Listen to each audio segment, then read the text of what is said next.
Вот. А пока мы с Гарри будем продолжать беседу, которую выложим в записи в 2 частях. Знаете, Гарри, и это мои извинения, да. профессор, вы знаете, это есть такие, когда там кто-нибудь выходит и говорит, да, я чеченцев там, я их там то, я их там все, через 2-3 дня выходит такой весь, значит, говорит, нет, вы не подумайте, что меня кто-то бил, там, это я просто упал с лестницы, ну, братья чеченцы, вы что это, да я что-то у меня, я извиняюсь, да я наоборот, да мамой клянусь, что вы мои братья. Такое, надеюсь, что когда генерал вернется, мы не услышим, все нормально, ничего не случилось, это все зубы на месте, это просто у меня. Гарри, можете быть абсолютно уверены. Хорошо. Это человек не из тех, которых бьют. Окей, я надеюсь. Такова Я буду себя чувствовать, а то он сказал, что он природа. он меня знает. И там уже пришли, сказали, сюда иди, а ну откуда ты его знаешь? Ну, вы совершенно точно встречались, да. Раз он это Теперь говорит. я все время пытаюсь, у меня голос теперь будет преследовать его. Хорошо, а давайте мы с вами все-таки перейдем к делам нашим скорбным, потому что когда говоришь о политике, особенно международной, определить это иначе, чем скорбные дела, с моей точки зрения, невозможно. И у меня вопрос. Просто в прошлый раз, когда мы с вами беседовали, зрителей очень заинтересовал, по крайней мере на моем канале, ваш такой акцентированный трампизм, и многие писали, что вы им открыли глаза. Вот именно так писали. Если вы Завербовался. Комментарии, да, ментально, психологически перетянули на свою сторону. То есть вы говорили искренне, это было заметно, энергично, это людей подкупает. Вот расскажите, что сейчас происходит с вашей точки зрения, с вашей наблюдательной позиции, вот этот инфраструктурный проект, что все это значит? К чему это может привести? Ну, кстати, Расскажите. инфраструктурный проект – это всегда была демократическая платформа. Постройка инфраструктуры – это еще вот то, что у нас хайвей эти построены. Это все было демократически, это еще при Рузвельте началось, и потом продолжалось другими демократами, что вот инфраструктура, мосты, там социальная помощь, это все всегда традиционно было с ними. И, кстати, Трамп, он же исторически, он демократ, и он поддерживал демократическую, как раз вот эти инфраструктуры, и у него осталось в его политике, осталось то, что инфраструктуру вот надо развивать. У него он был не Гарри, республиканец. Извините, на секунду прерву. Кажется, Виктор присоединился. Виктор, ты нас слышишь? Да, наконец-то. Слава Богу. Ну тогда Гарри все-таки должен ответить. Товарищ генерал, вас там не били? Нет, пока нет. Слава Богу, хорошо. Даже не пытали. Я думаю, что вот я бы сразу, если бы меня начали пытать, я бы сразу, знаете, я просто расскажу сейчас отвлеченно, я первый раз попал в Россию в 92-м году, ну не первый раз, но вот первый раз в командировку такую длительную, и работал в отделе по военнопленным и без вести пропавшим с таким Дмитрием Антоновичем Волкогоновым, историком, отцом политруков. И мы смотрели многие дела, они засекречены были, ребят, которые наши попали в плен там в Корее, во Вьетнаме. И у нас же как, у нас ты не должен ничего им говорить, пока ты не чувствуешь, что у тебя опасность. Если у тебя опасность, там тебя бьют, и ты больше терпеть не можешь, или там здоровье, или жизни, то можешь рассказывать все секреты, что знаешь, против тебя это не будет использовано. И вот было очень интересно, что некоторые, что бы им ни делали, ничего не говорили, только свое имя, свой номер и все. И пытали, и морили, и запугивали, все. А некоторые, которых мы считали потом героями и все такое, они моментально выкладывали все выдавали. Ну, конечно, и те, и другие герои, я не уменьшаю, но ты никогда не знаешь, как ты отреагируешь в такой ситуации. Например, я не знаю, как я попытаюсь что-то там спекуляции, но я не знаю, может, после там первого там испуга или после первого удара я тоже все там, даже еще напридумываю кучу всего, чего даже не знаю. Только не бейте по лицу. Поэтому это не знаешь, и ты не знаешь, когда, но я всегда волнуюсь и всегда переживаю за людей, которые, чтобы ничего не сделать, такого не сказать, а потом у кого-то будут проблемы. Вот, так что происходит у нас сегодня в стране? Ну, много чего происходит. Конечно, вот с беженцами у нас проблема. Тут объявили они, значит, такую вещь, что беженцы, которые были семьи рассоединены, а почему они были рассоединены? Потому что они сейчас сказали, что если с детьми кто-то проходит, несовершеннолетними, то их сразу запускают в страну, ничего не спрашивают. Я уже знаю несколько семей из Белоруссии, с Украины, которые приехали в Мексику, купили себе билет на отпуск с чемоданами, с Гуччи, со Шмучи, пришли на границу, сдались, все, 2 недели там отсидели, и уже у них билеты там лететь в Калифорнию, в Майами, к родственникам, к знакомым, и будут жить. Ну, нелегально, но жить они будут, и никто их трогать не будет. Если с детьми, это сразу моментально. Но закон таков, что надо рассоединить, узнать, эти дети правда этих людей или Понятно. нет. Так теперь вышел, значит, Байден предложил такой, опять, я не знаю, чем он обдолбался или что каждому вот этих из семей, которых рассоединили, и если их рассоединили неправильно, это правда их дети и все такое, то каждой семье, каждому человеку выплатить по $450 тысяч. За убитого солдата в Ираке, в Афганистане у нас выплачивается $400 тысяч. Там, жене или родителям. А тут просто потому, что тебя расстрелили, каждому по $450 тысяч. У нас многие солдаты военные сейчас выставляют и говорят, я был рассоединен со своей семьей, я сейчас в Ираке нахожусь, мне что-нибудь положено, я тоже плачу по маме, она тоже за мной соскучилась и переживает, я в опасности. Вот. Но вот такие маразумы у нас происходят. Ну и, конечно, вот это досье Стила, которое, что выясняется, что и Бреннан, когда был, это он, кстати, член Коммунистической партии Америки, и он был главой ЦРУ при Обаме, ездил все время к Путину, и к Патрушеву встречались. Бернс, который сейчас возглавляет ЦРУ и был послом в России, сейчас зачем-то поехал в Россию что-то обсуждать. Теперь приписывается то, что Салливан, директор по национальной безопасности, оказывается, тоже участвовал вот в этом стил-дасе, что знали все, что оно было придумано, что оно было создано, что это было специально создано ФСБ России, чтобы дискредитировать Трампа, чтобы придумать вот это все против Трампа, чтобы он не выиграл выборы, но он все равно выиграл выборы, потом, чтобы сделать ему импичмент, чтобы вот все это было напридумано. Потому что Путину, понятно было, что для Путина он был опасен, и многие вещи он делал, что Путину было невыгодно. Цены на нефть, летальное оружие Украине, стратегические бомбардировщики летают над Украиной, десантные самолеты, корабли, ну так далее и так далее. Закрыл консульство российские в Америке, вышел из всех договоров, которые сейчас Байден вернулся. Ну и потом Байдена сын получил $5 миллионов от Батуриной. Никто не знает за что. И кто сейчас, оказывается, он еще у нас очень хороший художник. Он вообще гениальный парень. Ничем не отличается, видимо, от детей вашего руководителей. Тоже талантливый, везде они он. Теперь у нас, оказывается, художник великий, его картины покупаются по $500 000. Правда, никто не знает, кто их покупает. Да, где они выставляются. Карри, тогда но вот такие вещи. Да, с вашего позволения, вопрос, который Виктор не услышал. Виктор, Wall Street Journal недавно опубликовал материал о том, что у Кремля есть очень чувствительный компромат на американский истеблишмент, причем вне зависимости от партии, что на демократическую, что на республиканскую. Скажи, пожалуйста, что ты, если ты что-то знаешь об этом, ну хотя бы в общих чертах, и использует ли Кремль этот компромат, может ли он его использовать? Виктор? Дело в том, что компромат есть. Многие просто переоценивают значимость этого компромата. Я не знаю, насколько это сильно сработало бы, если бы этот компромат был обнародован.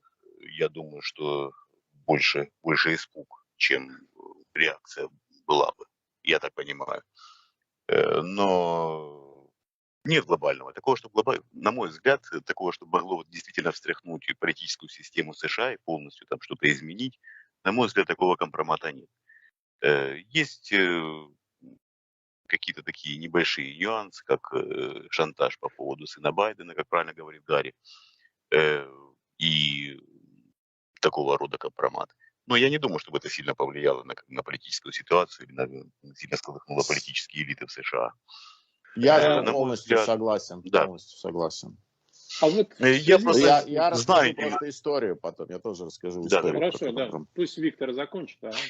Да, Виктор. Я одно время был ознакомлен с некоторой частью того, что называется компроматом. На мой взгляд, там ничего такого резко компрометирующего и чтобы могло действительно повлиять, нет. Но люди, которым это известно, я имею в виду, которых предупреждаю, что шантажируют, скажем так, этим компроматом. Ну, им, конечно, неприятно, чтобы такие вещи становились известны. Но, опять-таки, это ничего глобального. На мой взгляд, на сегодняшний день любая новость в информационном пространстве живет не больше недели. Любой вброс любого рода, какой бы там ни был. Пока разберутся, фейк это или не фейк, или это по-настоящему, или так это и было, или это документы сфальсифицированы, или это компиляция видео. Пока с этим разберутся, новость уже перестанет быть новостью и исчезнет из информационного пространства. Кем бы человек, против которого выдвигается компромат, кем бы он ни был. Будь это президент США, будь это президент России или кто-либо другой. Я понимаю, что и президенту США, и бывшему президенту, и, возможно, тем людям, которые мечтают в будущем стать президентами США, или даже не президентами, а любым другим человеком во власти, не принимающим решения, им неприятно, если вывезет какого рода компромат. Но в любом случае можно сказать, что это фейк, что это все ерунда, несмотря на то, что это, возможно, будет правдой. Дело в том, что на сегодняшний день весь информационный мир, все информационное пространство настолько насыщено фейками, что правду отличить от лжи практически невозможно. И все информационное пространство, на мой взгляд, на сегодняшний день составляет практически один сплошной фейк. И когда даешь правдивую информацию, люди, которые живут в стереотипах. Дело в том, что основное количество фейков, которые запускаются в информационное пространство, оно соответствует стереотипам людей. А люди воспринимают стереотипы как правду. Вот если какая-то информация соответствует их стереотипам о происходящем, люди воспринимают это как правду и верят во всякую ерунду. Поэтому на сегодняшний день там сохранилось несколько всего каких-то серьезных изданий, которые пытаются проверять ту информацию, которая к ним попадает, там из 3-4 источников. Но они обычно очень задерживаются с информацией, очень задерживаются. И когда информационный повод уже спал, выдают свою какую-то проверенную, на взгляд, информацию. А эта информация уже никому не интересна, она уже никого не интересует. То та ложь, которая запущена, уже отыграла свое дело, и как потом человек не оправдывается, это уже не играет никакой роли. И в то же время все совершенно наоборот. Любую правдивую информацию можно обделать так, что ни один человек не поверит, что это правда. Опять-таки, если это не будет соответствовать определенным стереотипам людей, ну вот вы сами все прекрасно знаете, и это можно наблюдать, что называется, онлайн.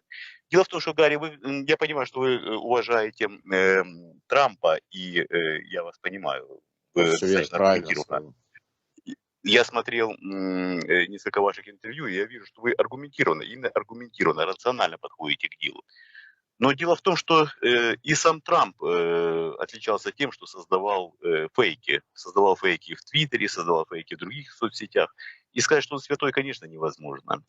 Он сам виноват во многом в своем поражении. Во многом он виноват сам. Создавая из 100% информации, которую он дает, 70% фейков, ну, я считаю, что это несерьезно и аннулировало его. Я скажу так, что то, что он говорил, то, что он писал, я сначала тоже воспринимал как, он что, дурак? Вот зачем он это делает? Но 80 миллионов, 100 миллионов американцев читали это, они понимали, что он пишет. Да. Но не может быть, что 100 миллионов американцев идиоты. Да, и потом Твиттер не выдержал, его заблокировал и Фейсбук, и все остальные. Там Талибан не заблокировали, аятолов не заблокировали, которые призывают, а его заблокировали. Я думаю, опять же, я с вами согласен полностью, мы сами большие враги сами себе. Никто больше враг, чем мы сами себе. И Трамп такой же человек, который сам себе больше всего приносил вреда сам себе. Потому что я тоже в этом, у меня тоже есть эта слабость. Сарказм. Вот этот сарказм дебильный. которые не все понимают. А у него он был вообще на стероидах, такой сарказм. Вот я понял, что он все коверкает, и вот это его мимика, это все его этот сарказм, он в какой-то степени он гениальный человек, эксцентричный, как все люди такие умные.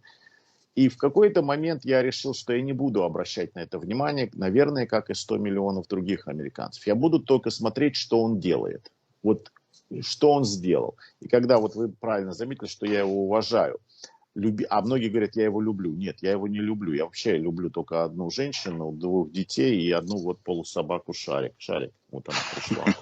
И это, кстати, девочка Шарик. Она девочка, думали, что мальчик. Думали, что собака, а оказалась полуволк. Она пол сменила.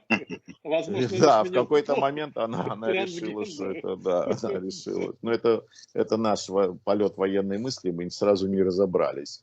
Знаете, как военный. Командир сказал, что мальчик, ну, шарик, да. А потом, когда разобрались, оказалась девочка. Ну, генерал понимает, это у нас такое часто бывает. Нахрена генерал это сказал, никто понять не может.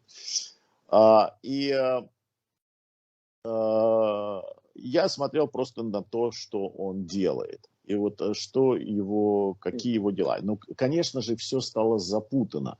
Все так запутали, и людей так запутали, и людей так запугали. Насчет компромата. У меня было несколько, значит, таких, вот, допустим, когда я служил в посольстве. Опять, я понимаю, что в России, в Советском Союзе совершенно был другой подход, как допустим, к военнопленным. У нас они все герои, неважно, как они себя там вели, неважно, что они, если не было там предательства сильного.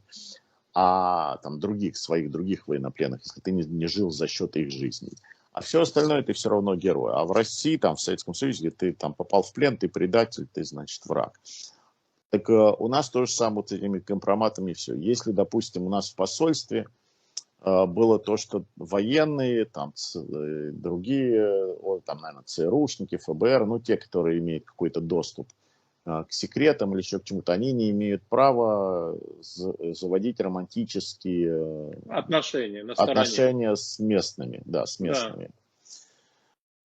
Ну, сами понимаете, что в таких местах, как Россия и Украина, это чрезвычайно сложно. Да, чрезвычайно сложно. И, допустим, у меня был один командир в 92-м году, который скрывал это. Он скрывал, у него были отношения с россиянкой. В конце концов, он на ней женился, и ему в дипломатический паспорт поставили штамп в ЗАГСе, что он женат. Чего, конечно, наши... КГБшники наши внутренние, это его взяли. И сказали, салям алейкум отсюда. Все, тебя выгнали, потому что... А еще у меня был тоже один командир в Украине, когда мы ездили в Украину. Он тоже влюбился в украинскую девушку, что понятно. Тогда он, конечно, мне казался старым, ему было, наверное, лет 42-43. Какая там любовь могла быть в таком возрасте, я не понимаю. Но я был в шоке от него. Ну, опять же, это ответственные такие люди, командиры, несут ответственность за много жизней людей. Он пошел в посольство и сказал, вот так вот, я вот в нее влюбился, и то, и все, и ничего поделать не могу. Они ему сказали, хорошо, все. Если что-то будет, если она начнет тебя там с дядей Сашей знакомить или еще что-то, придешь и нам доложишь. Он говорит, хорошо. И все, и его не трогали. И поэтому я знал многих, которые приходили и говорили, вот там у меня была связь такая-то, такая-то с этим. Говорили, там, или им говорили, ну хорошо. А у меня один парень, за что купил, за то и продаю. Тут я не был свидетелем, это он рассказывает.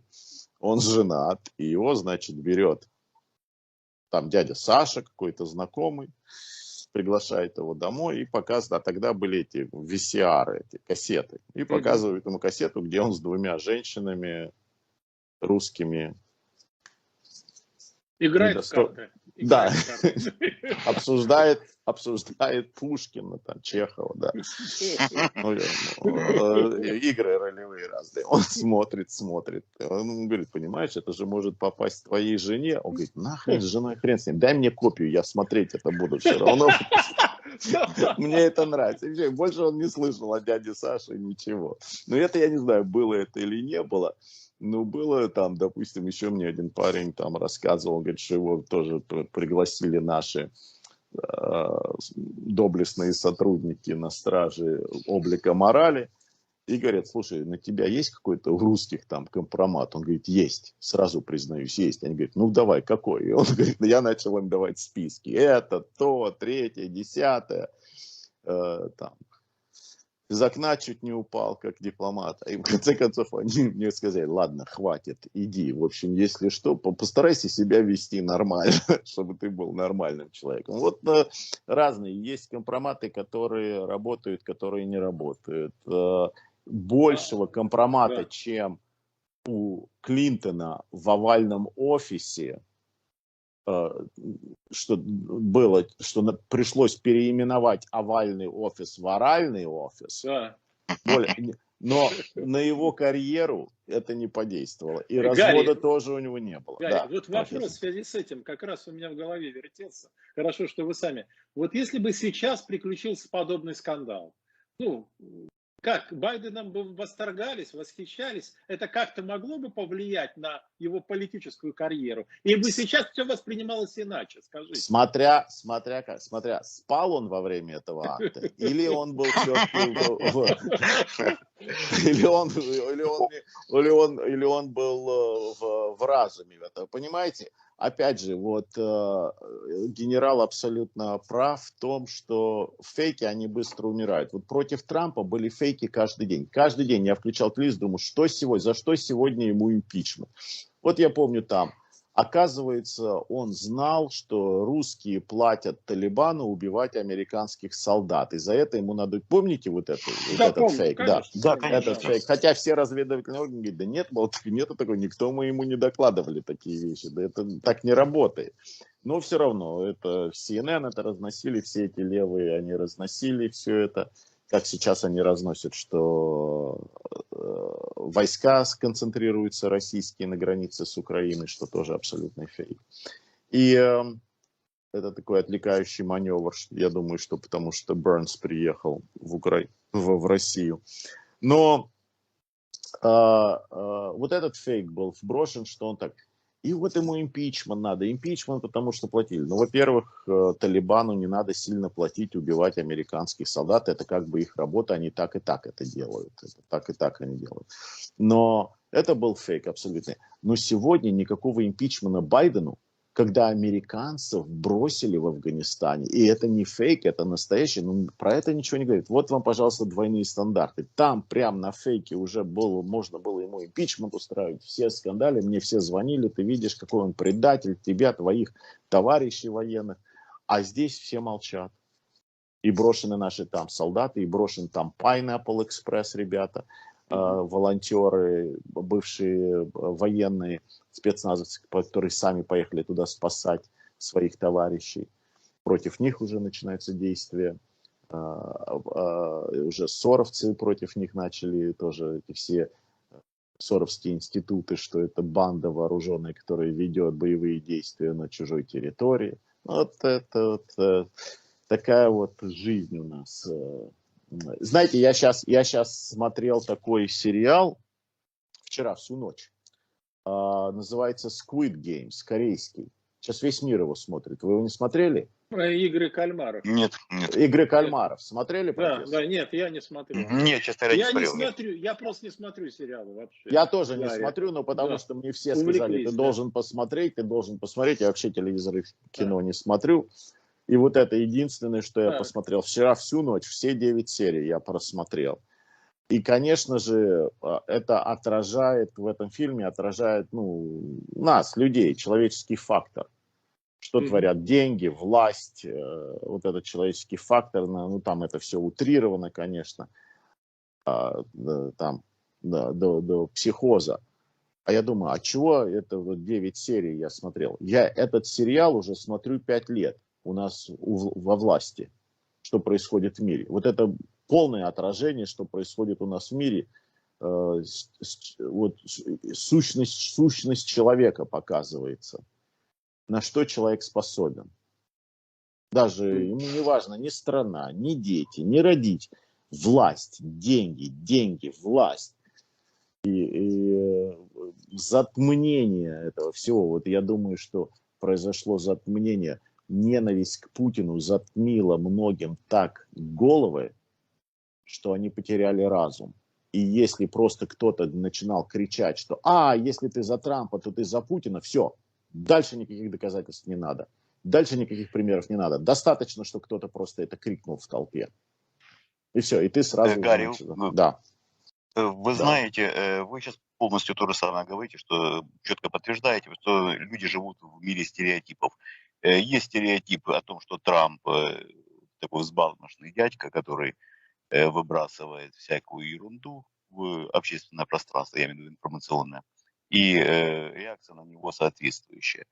И понятно, что стереотип людей о том, что президент должен быть спокойным, должен быть обдуманным во всех своих поступках. Проблема Трампа в том, что он ломает устои, ломает стереотипы.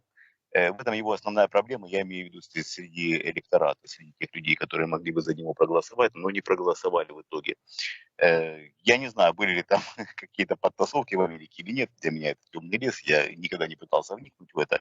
На мой взгляд, Америка достаточно демократическая страна, и там выборы происходят законно. Ну, это на мой взгляд со стороны. Нет, это я с вами согласен полностью, но вы же разведчик, не я, и вы генерал, вы больше знаете, чем я. Конечно же, не было подтасовок, но странности были. Например, в этих штатах Трамп лидирует.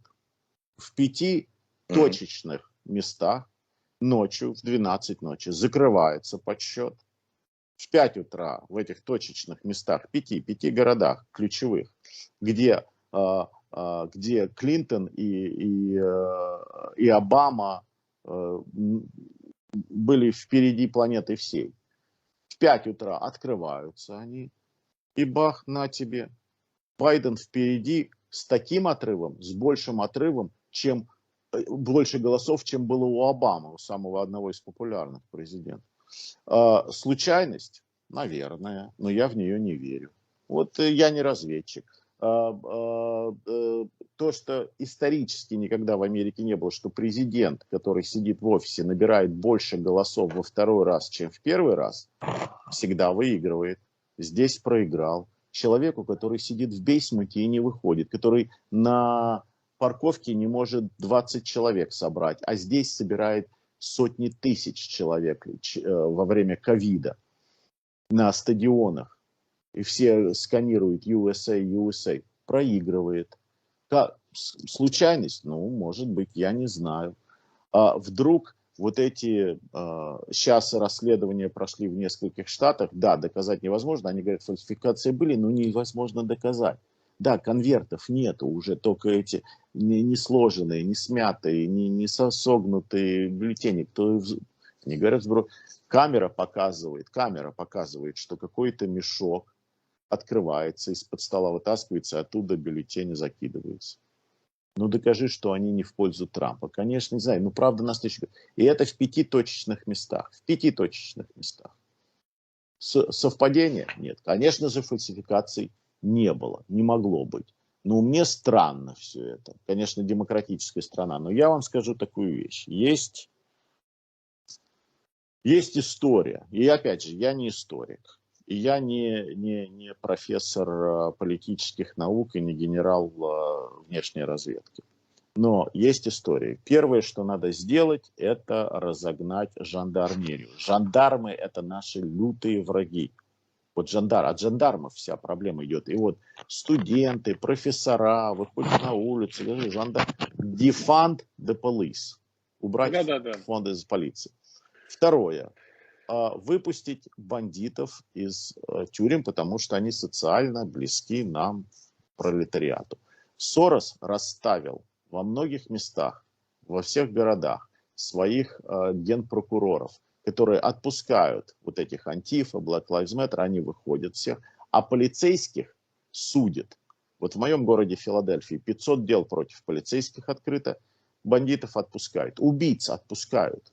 Убийца отпускают. Я был девчонка русскоязычная, вернулась с Ирака, солдат. Просто ее убили на улице, застрелили. Гангстеры, это у них такая, надо им тест сдать, просто проехать и кого-то убить из машины, неважно кого. Вот на улицу не выйдешь. Вот я хожу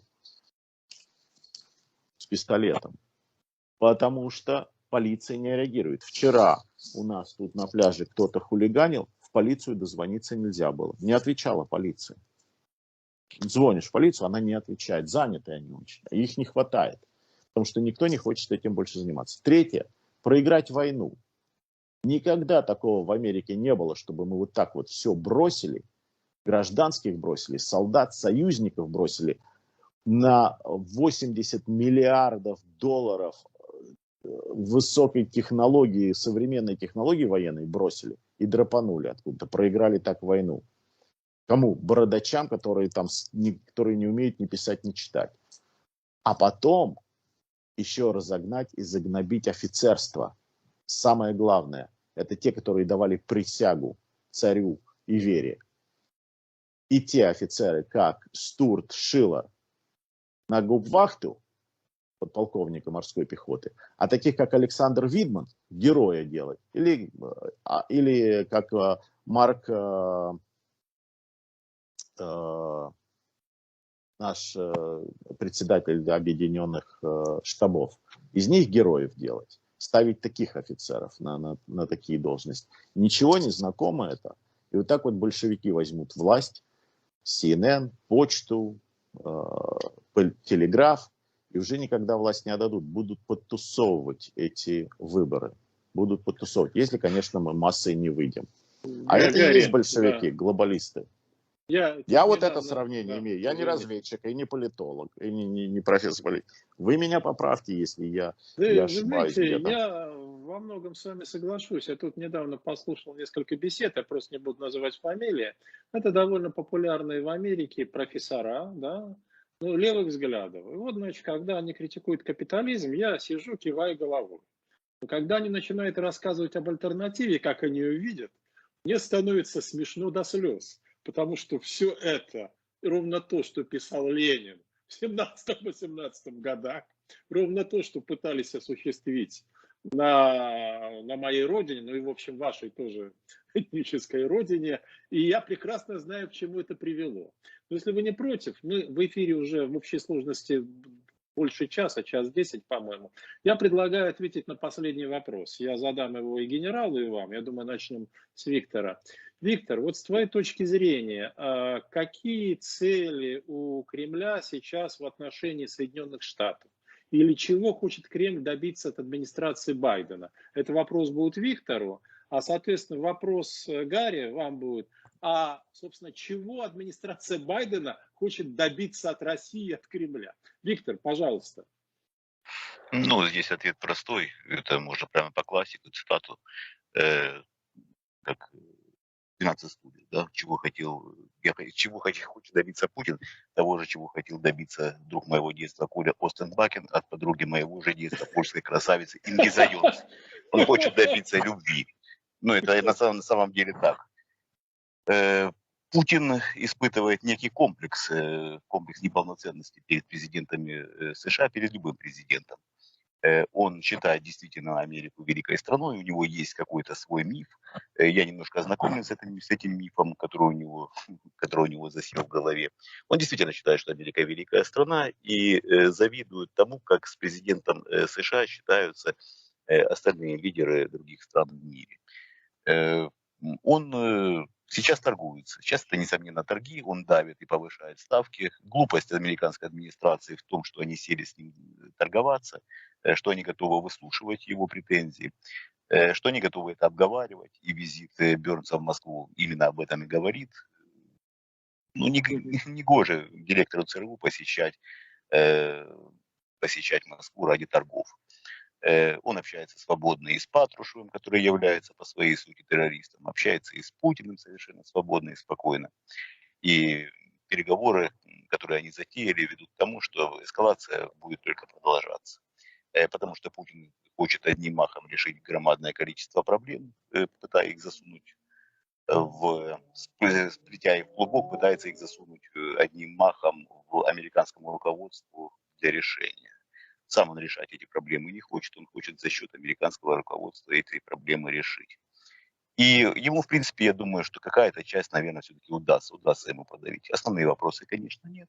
Но глупость, я еще раз повторю, глупость в том, что американское руководство почему-то по каким-то своим определенным причинам решилось торговаться с этим человеком. Может быть, они просто решили тянуть время, я, честно говоря, не знаю. У меня нет инсайда от американского руководства. Я не знаю, какие причины вынудили их садиться за стол переговоров. Не просто за стол переговоров, еще раз подчеркну, а устраивать торги, давать возможность Путину повышать ставки в этих торгах и благосклонно действовать при поднятии этих ставок, не давая ему ни по рукам, ни по носу, никаким другим образом не показывая, что они чем-то крайне недовольны. И здесь я согласен с Гарри о том, что Трамп, как ни крути, он был более жесток в отношении к Путину, если это так можно выразиться. Конечно, он не был глобальным противником Путина. Можно сказать, что он, сейчас вышло интервью Фионы Хилл, и она абсолютно правильно сказала, что Трамп завидовал Путину, завидовал его власти, завидовал его возможности принятия решений, вообще возможностям Путина. Трамп по своей сути бизнесмен и хотел руководить США как бизнес-империей. Это невозможно. Политик отличается от бизнесмена. Это очень тяжело. Я понимаю симпатии к Трампу, я понимаю прекрасно, я понимаю Гарри, я понимаю отрицательное отношение к Байдену. Для меня, честно говоря, и Трамп, и Байден не являются моими героями. Я понимаю проблемы Трампа, которые у него были в отношениях и с Россией, и с остальным миром, и со своими избирателями. В принципе, прекрасно понимаю.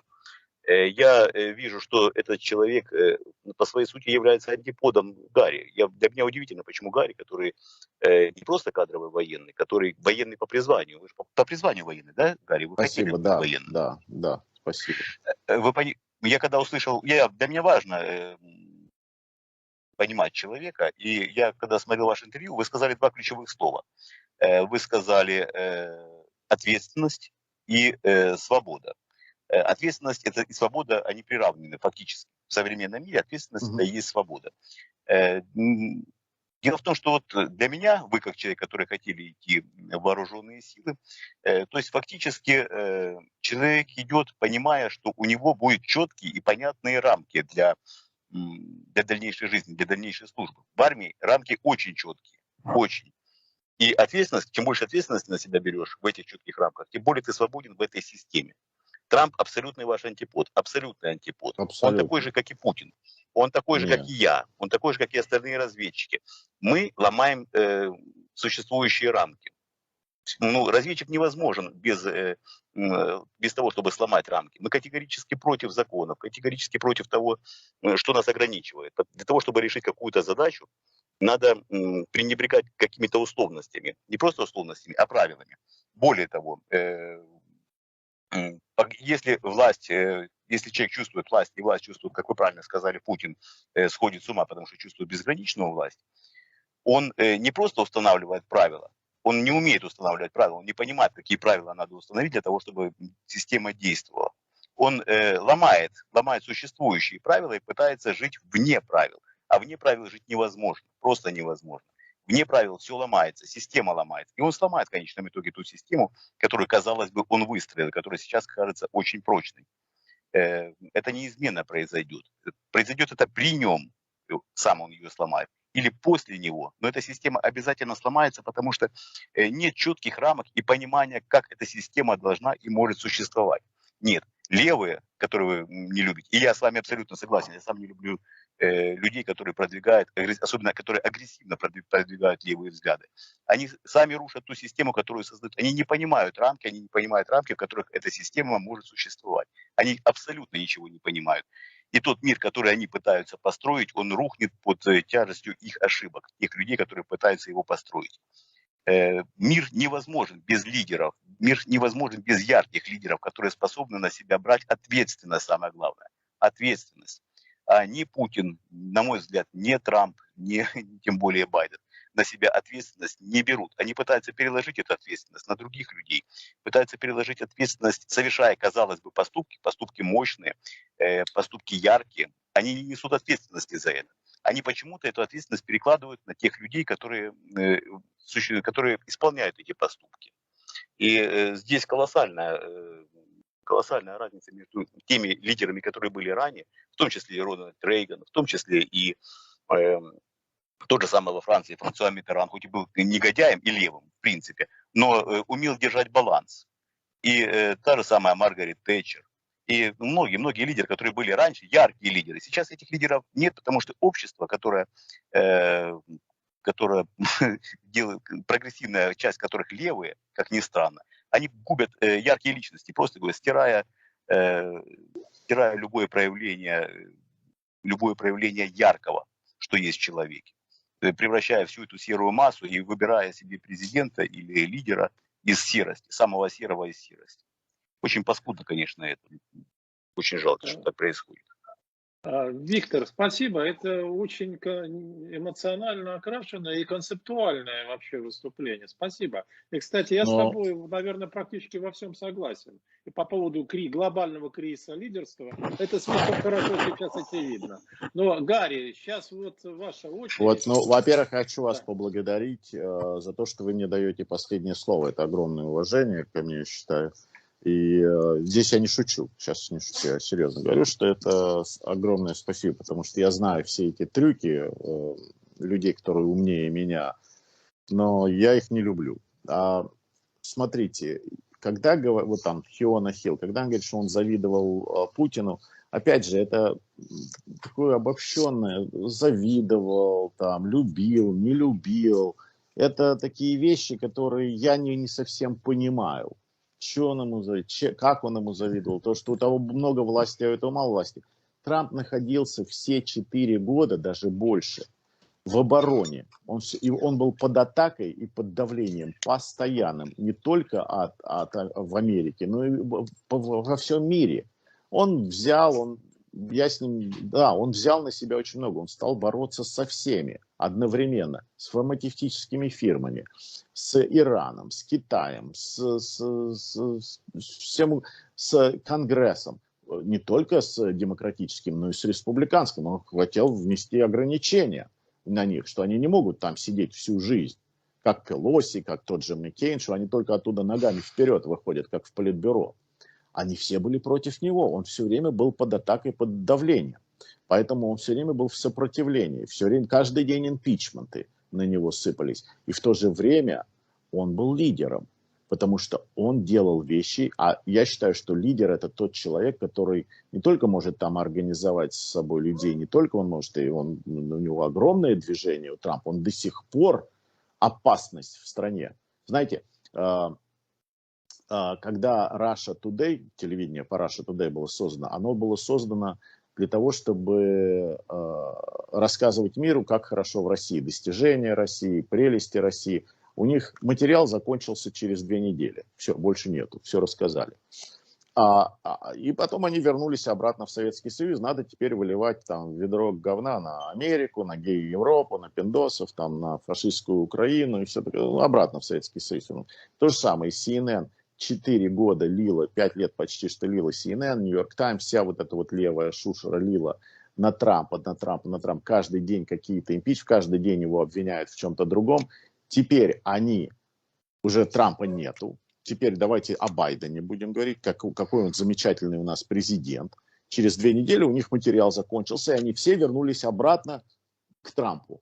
У нас до сих пор Трамп в новостях каждый день, вот в этих левых, во всех левацких этих СМИ, которых большинство.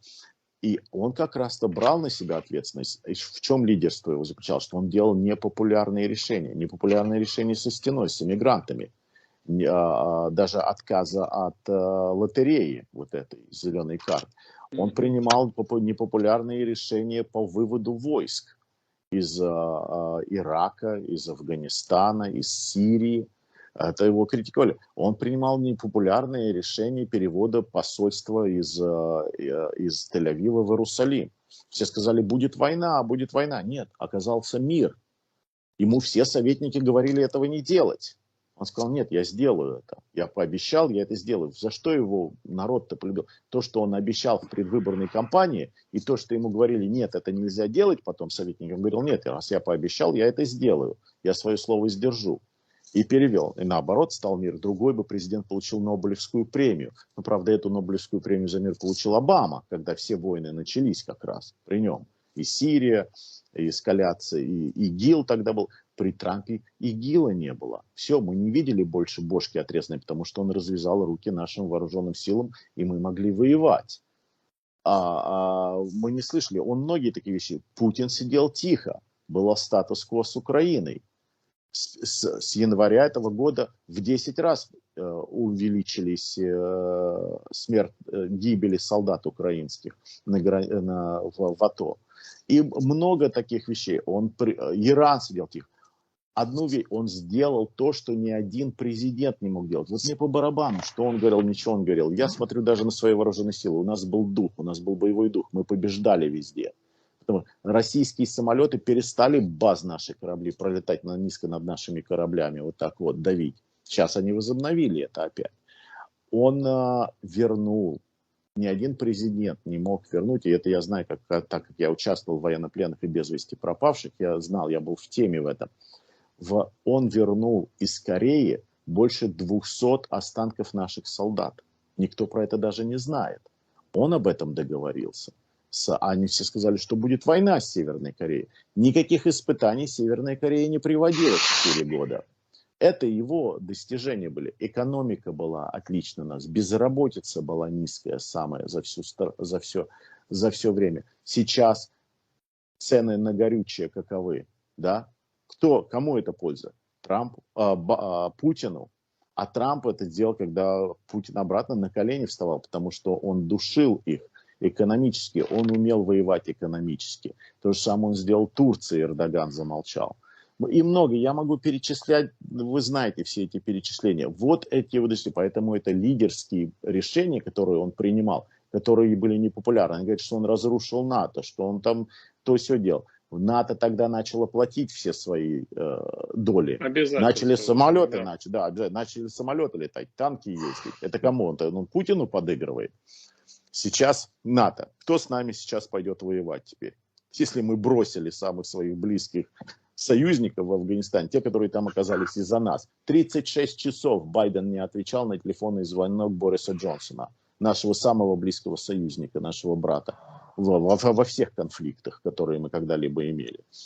Поэтому я считаю, что как он говорит, как он выглядит, когда вы о нем говорите так, вы говорите о Уинстоне Черчилле. Вот о Уинстоне Черчилле говорили только что. Противный, грубый, хамло, особенно в британском высшем обществе. Это же он не воспринимался.